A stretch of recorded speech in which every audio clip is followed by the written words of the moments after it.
paragraphs 120 to 128 of your statement. I will just ask the question directly and you can comment.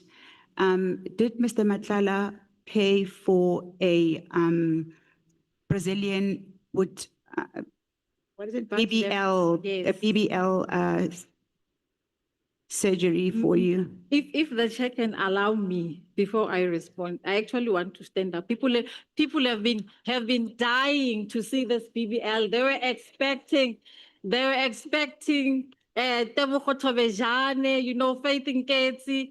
And I must say, Chair, I've actually had more guys approaching me now over the phone to say, can we go out? So I think everybody wants to test drive.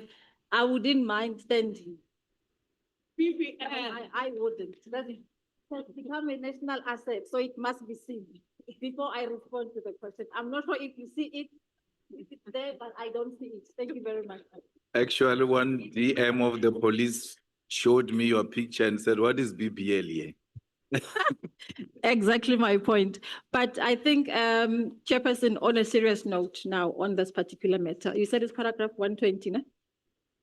From paragraph 120 of your statement, and the question is, did Mr. Matlala pay for a Brazilian butt lift for you? Yeah, and I must read this because it was for me a sore point in my career that I could just be taken so low after working so hard to be where I am with my integrity intact up until that moment when somebody thought under oath he could just get away with it. I wish to submit to this committee that it is rather gravely unfortunate that I have to respond to this. And for me, I must say, Mr. Matlala, the cybercrime, you can actually, cyber, what do you call them? Competencies. You can trace the money that I paid for my procedures. And I've given all of those statements as evidence to the evidence leaders. It's available for the committee to see, from my credit card to my check card to Dr. Pett, who actually did my procedures.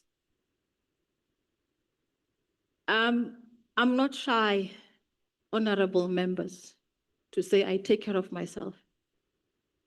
Being a police officer doesn't mean that you can just give up and people see us. We've got young women who must look at us as leaders, that actually I can do the job. We model the badge. So if I had to do this for myself, Honorable Malema, there are times when I wear that uniform and I carry the firearm and I'm like, no, damn, I look good.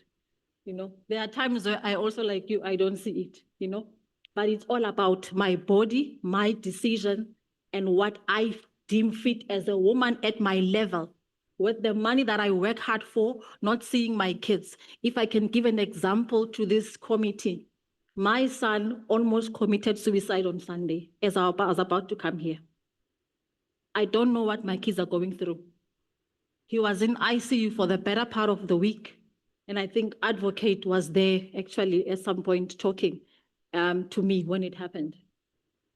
So if I take my money to feel better, I'm not going to apologize to anybody. Yes, it can be a laughingstock for a moment. My biggest problem is that it was said under oath by a senior official of the South African Police Services. I do have the dates. I think for the sake of time, Chairperson, the procedure was done on the 16th of October in the afternoon. I went to work, and I took leave. General Sivia is correct, because my back had pins, I couldn't sit properly. But I don't think it's something that for me he should have rode on as a man with a badge of honor. And an allegation that he just threw from nowhere to say that Mr. Matlala paid for it.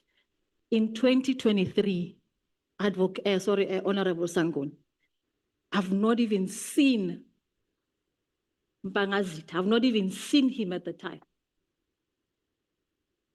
And it is paraded on the global platform to say this general who represents this flag that I wear every day. I wear this every day because I represent my people. When I go to Abu Dhabi and I sit, I represent South Africa in terms of diplomacy. I'm not going to be sorry for what I do to look good.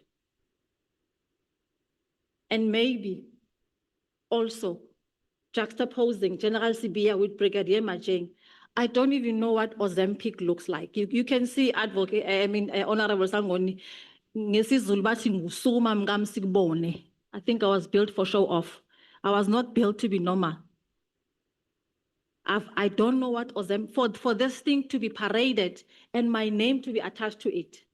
It is rather gravely unfortunate. Lastly, I want to request the committee and the world at large, because I've been getting calls from as far as Paris, from as far as Tanzania, people asking what is going on, that you see these allegations for what they are, with an intent to damage me, my reputation, and also a deliberate attack on my credibility and integrity. I submit, Chair. Thank you. Lieutenant General, thank you for clarifying. I would like to now ask you to just deal with the final part of your statement. I will ask you just one question and you can speak to that question. Just before.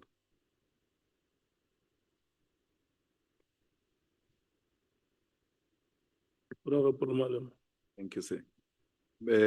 Now that you strongly feel that Sibia lied under oath, as a Lieutenant General, what have you done about it? Because you know lying under oath is a crime. What have you done about it? Thank you very much, Honorable Malema. Two processes that I'm pursuing. One is legal and the one is criminal.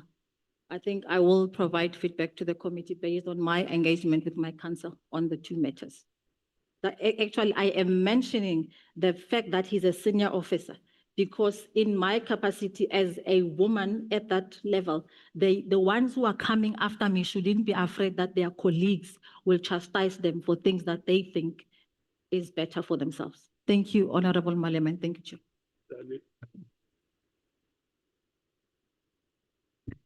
Okay, Chair, let me, the evidence reader finish. I'll let the evidence reader finish, it's fine.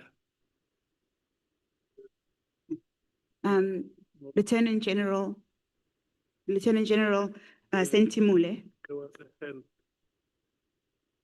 I was saying, Chair, it's fine. I'll come later.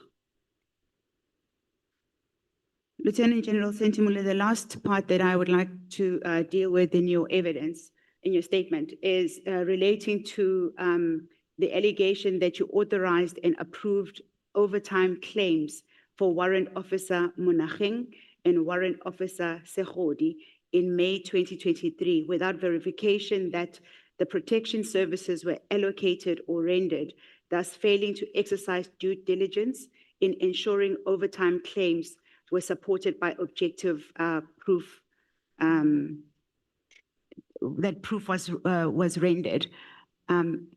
Do you have any comments to that statement? I think the video that I got said I employed ghost workers and it's on TikTok. And I'm thinking, really now, I need to clarify this, Chairperson. Early 2023, the National Commissioner informed me through a telephone call that there was a member, I would call him Captain M, in my division, Detection and Forensic Services, whose life was under threat as he was a witness in a corruption matter in forensic services. And this member required protection. One of the things that happened to the member was that his kids' pictures were taken from school and were sent to him as a threat. And I think he experienced issues from that. Then he was hospitalized. These people unknown, they took the pictures of him and saying to him that they will find him wherever he is. For that reason, I then was asked to ensure that Captain M is protected. In this regard, General Kumalo, who's the head of CI, and General Mohlala were engaged.